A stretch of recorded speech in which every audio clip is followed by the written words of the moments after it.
Hey everybody, welcome back. This is the 5th episode of House Take on Sports. This week we're going to cover a retirement from baseball, the top returning quarterbacks in college football, the Mount Rushmore of LA Sports, and finally a golf story. So with that, we'll go ahead and start off with Chipper Jones. Chipper Jones he's announced his retirement about a week and a half ago, entering his 19th season with the Braves. He missed his first full season in 1994, came back in 1995 to help the Braves win the World Series, and he was actually runner-up for Rookie of the Year to Hideo Nomo. After that, Chipper went on to become one of the best players in the 90s, mid-90s, late 90s, and all the way into the early 2000s. He won the 1998 MVP award. He is a 7-time All-Star, and before he got asked to move to left field to help out the Braves, this guy was a lock to be the starter at third base for the National League. He is one of the best switch hitters in baseball history. A .304 lifetime average and 454 homers. Those two things right there, the highest that anybody's ever had as a switch hitter, 300, 450 plus home runs.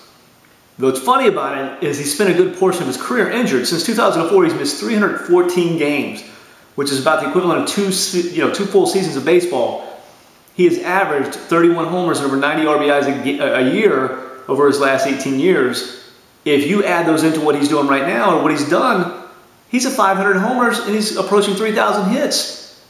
This guy is a surefire Hall of Famer, 1998 MVP. 8 times he finished in the top 10 in MVP voting. 8 times. And he's going to finish with a 300 average. He'll finish with at least 470 homers this year. He's going to start a little late. He tore his meniscus in his left knee about a week ago, and he's going to miss the first 6 or 7 games, which will put him back into maybe the third weekend in April, or just shy of that. So with that, it's going to be sad to see Chipper go. We all know he played the game the right way, and he's the kind of guy, regardless of his off the field, on the field, you kind of wanted to see this guy really succeed, do well, and hopefully he'll go out on top with the Braves this year. Our second story we're going to talk about are the top returning quarterbacks in college football. And that's only because the draft is coming up next month, and you have the 2 best quarterbacks coming out, Andrew Luck and Robert Griffin III from Baylor, Andrew Luck from Stanford. These 2 guys are surefire to go number 1, number 2. Indianapolis Colts have the first pick. The Washington Redskins have the second pick. Both need quarterbacks of the future. The question becomes, who takes who? You can't go wrong with either one at the top position, at the top spot. So going into next season, there's actually a few quarterbacks that probably could have come out and probably came back to school, maybe made a wise decision, maybe they'll be in that top 1, 2, 3, 4 picks next year.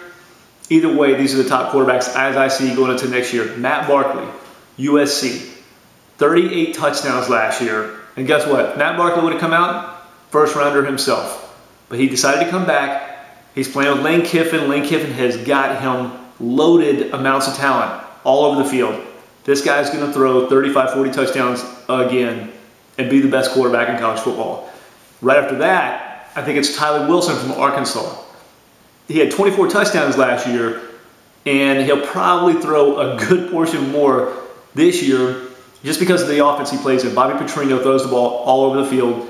They've got lots and lots of playmakers. Bobby Petrino, that's what he recruits best, and that's what he knows best is offense.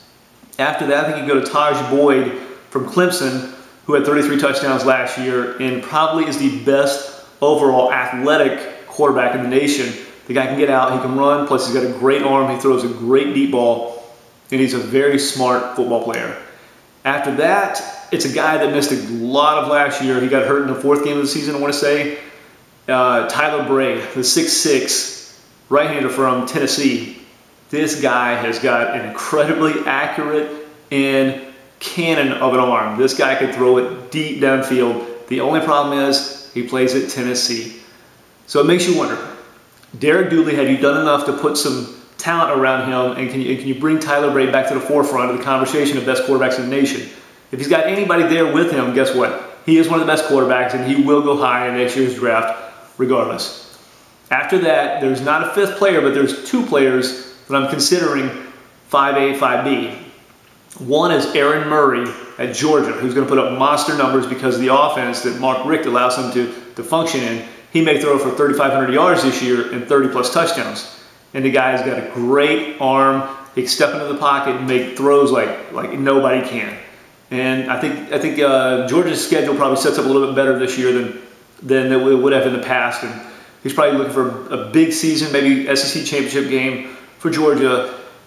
5B, and not necessarily A and B 1 and 2, but maybe on the same level, is A.J. McCarron from Alabama, the national championship quarterback from Alabama. The thing with him is he plays in a pro-style offense. Nick Saban is very run-heavy. Now, he balances it out with the pass, but he's got a bevy of NFL-caliber running backs that he's going to rely on and throw it a lot less because he doesn't necessarily need to. Although A.J. McCarron has an incredible arm and makes good decisions now. He's a very smart quarterback, and those two guys right there are probably two of the better guys in the SEC. And I know this has kind of been a little bit top-heavy in the SEC with SEC quarterbacks and Tyler Wilson from Arkansas and Tyler Bray from Tennessee and then A.J. McCarron from Alabama and Aaron Murray from Georgia. But we've balanced it out a little bit with Taj Boyd from Clemson and who am I thinking of? Over USC, Matt Barkley. I just said it. Yeah, Matt Barkley. That guy is... He's phenomenal. Next, the Mount Rushmore of LA Sports. This is going to be fun because guess what? I started last week's Mount Rushmore of Sports in New York, and I had the biggest amount of feedback from phone calls, emails, Facebook messages. You wouldn't believe how many people thought I got it wrong. And that's kind of the point of what I'm doing here. I want this to be talked about. I want you to tell me who you think belongs on there.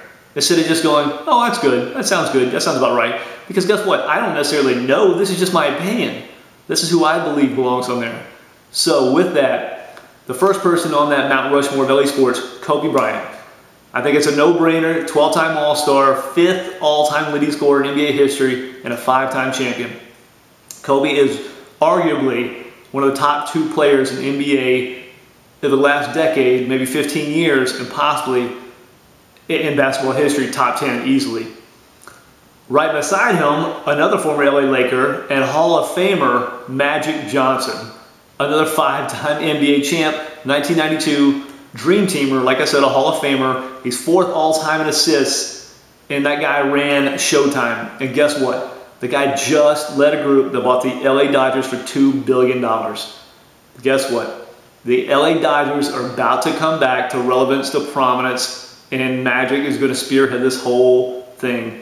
He's going to bring guys in here. He's going to get the city of LA excited. He's going to get the state of California excited. And the Dodger baseball is going to be back. And I kind of feel bad for the other NL West teams out there. The third person, it's probably the more controversial one here, Sandy Koufax. I looked at a lot of former Dodgers players. I looked at former Rams players, Raiders players, but as we know, the NFL didn't stick around long enough in LA to really make an impact, to have those guys that transitional type guys that go across all lines. Everybody knows who Sandy Koufax is. He pitched 12 seasons in LA, none of which were really spectacular early on, but his last 5 years were the best in baseball, bar none. He led the league in wins 3 times, ERAs 4 times, strikeouts 3 times. He won 3 Cy Youngs, an MVP award in 1963. His last year, before he decided to just hang it up, he won 27 games and had a 1.73 ERA. There was not a more dominant pitcher when he was around. Before that, he's a Hall of Famer. So that's the third person. The fourth person on that mountain, Phil Jackson. Phil Jackson coached 11 years in LA. And everybody's going to say, you know what? He had Kobe and Shaq. But if you think it's that easy to just coach 2 superstars to coexist like that, I can't imagine it is.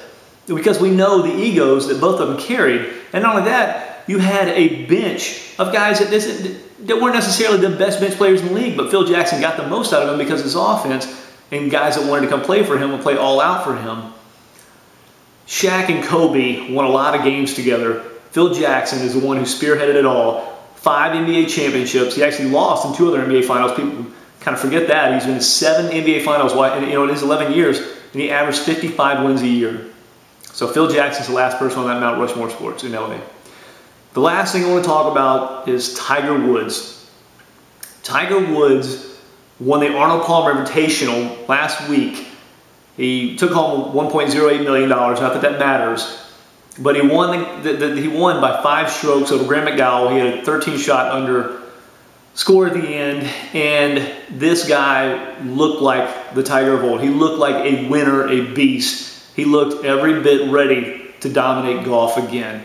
And you could see that last round when Graham McDowell was down by 4 to 5 shots, it didn't look as if he even had a chance. Tiger looked like his old invincible self, and I think Tiger might be back. So look out, golf world. Tiger he might be back. First PGA Tour win since September 2009. His 71st career PGA Tour win, which only puts him 1 off of second place all time, and then ultimately he's a lot closer to that top spot. And you may just see him win another major to get closer to Jack Nicklaus's record of 18, and ultimately the top billing as best golfer in history.